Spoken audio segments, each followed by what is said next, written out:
UFC 318 might be the best card of the year. So today we're going to be talking about Dustin Poirier's retirement fight. This is the full card that has been announced for his retirement fight.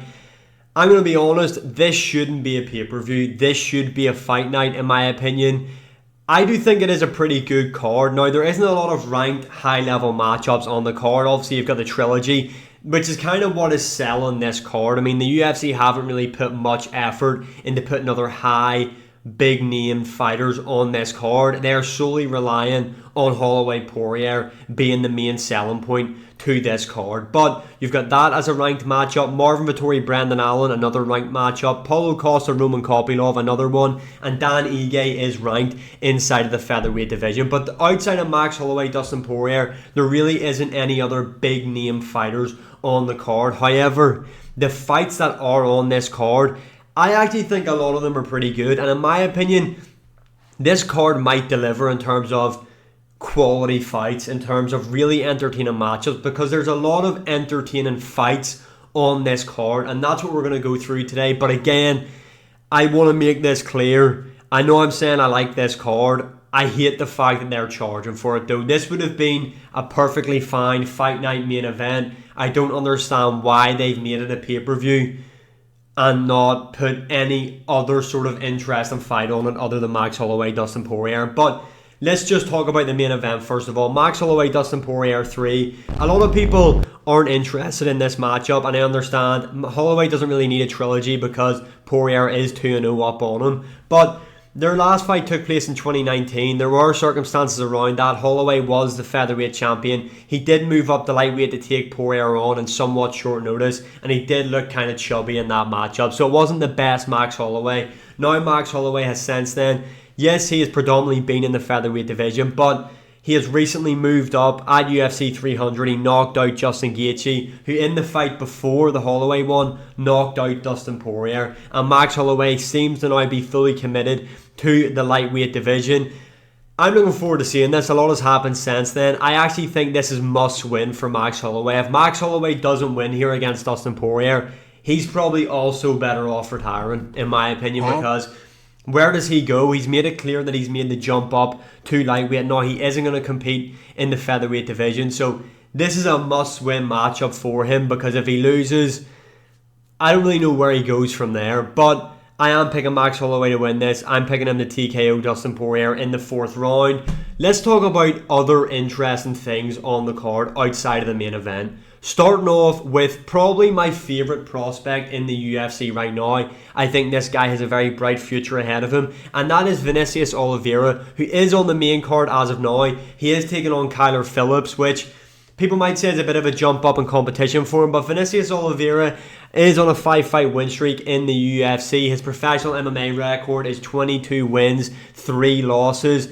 He is coming off a win over Said Nurmagomedov, and he was injured in that matchup, which just makes that win even more impressive. Before that, he beat Ricky Simone, and as you can see on screen now, on his UFC debut, he got that brutal flying knee knockout over Sapage. Look, I think he is really, really technical. I think he's really good on the feet, shows really good takedown defense. Kyler Phillips' striking style will gel really well with Vinicius Oliveira, in my opinion, and Oliveira is big for this division. I'm really looking forward to seeing this matchup.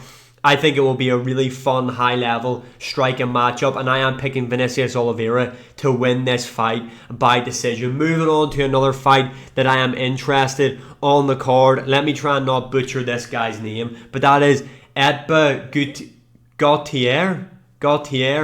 This man right here who's taking on Valentin. Look, people are calling him the middleweight Ngannou, and as you can see on screen, there's a reason for that. This guy also is from Cameroon like Ngannou, but this guy is on a crazy knockout spree at the minute. His professional MMA record is 7 wins, 1 loss. He is on a 6-fight KO streak. He is currently 1-0 in the UFC. He made his UFC debut on that UFC Mexico card where he got that brutal knee knockout in the 1st round, if I remember correctly. Before that, he did get a KO win in the 2nd round on his Contender Series matchup, and that's the longest he's been fighting in his last 6 fights. Outside of the 2nd round KO on the Contender Series, this guy's knocked everybody else out in the 1st round, and I'm really looking forward to seeing him develop in the UFC. Look, a lot of people are saying, You know, he's a danger for the middleweight division. Like I said, he's being compared to Ngannou.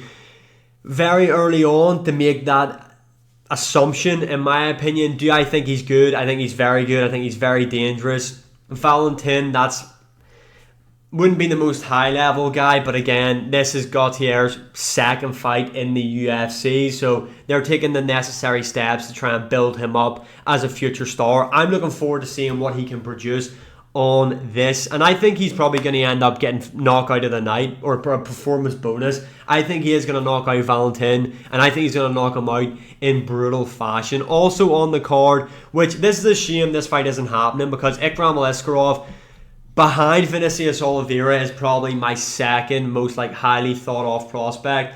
If he was a bit more active, he would definitely be above Vinicius Oliveira in my opinion. I think Ikram Aliskerov can be a future champion in the UFC. That might be a bit of a hot take, but this guy has got skills to pay the bills. Obviously, he has 2 losses on his MMA record, and that is Hamzat Chimaev and Robert Whittaker. He's not losing to anybody else. This guy has got a really decorated Sambo career.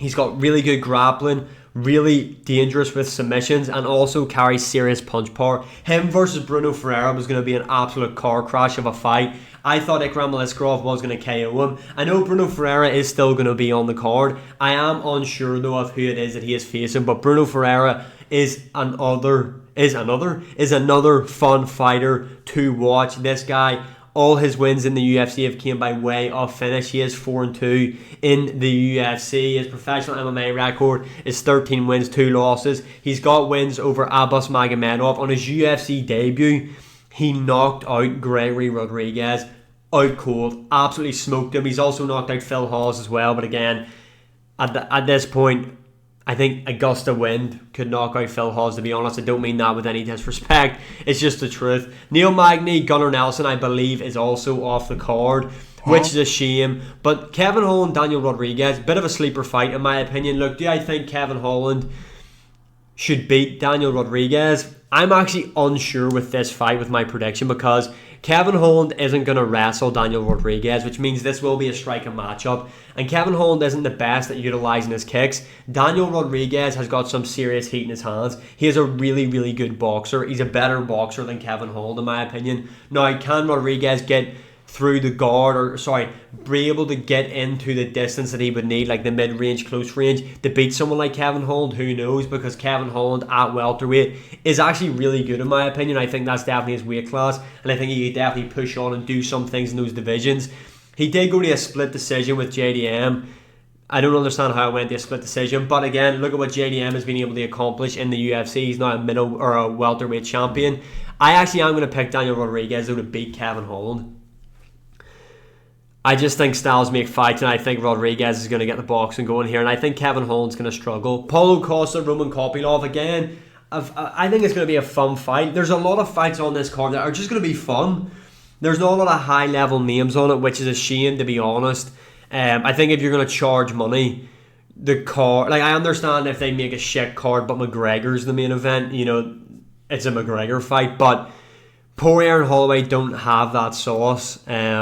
And the fact that a co-main event is Marvin Vettori, Brendan Allen, is what are we doing here? You're charging people hard-earned money, $80 for this shit. Now, obviously, hypothetically, in different scenarios, in an alternate universe where the Avengers don't beat Thanos, nobody pays for the pay-per-views anymore.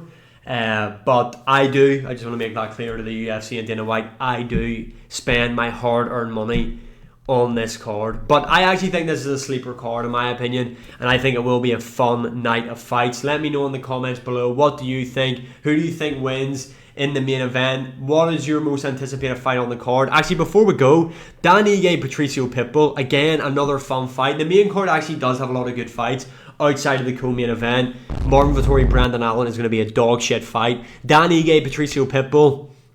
Pitbull looked very timid in his matchup against Yair Rodriguez. Yair is a tall, long, rangy striker, though. That isn't what Dan Ige is. But Dan Ige can crack. Patricio Pitbull, if he was a bit younger, and if Patricio Pitbull was in the UFC in his prime, I think he would be top 5 material. I'm just going to be honest. But at this point in his career, how dog shit he looked against Yair Rodriguez, I think Dan Ige TKOs him, which is a shame. But let me know your opinions on this card in the comments below. And as always, thanks for the support. Like, share, subscribe, comment, all that good stuff. And I'll see you again in the next one.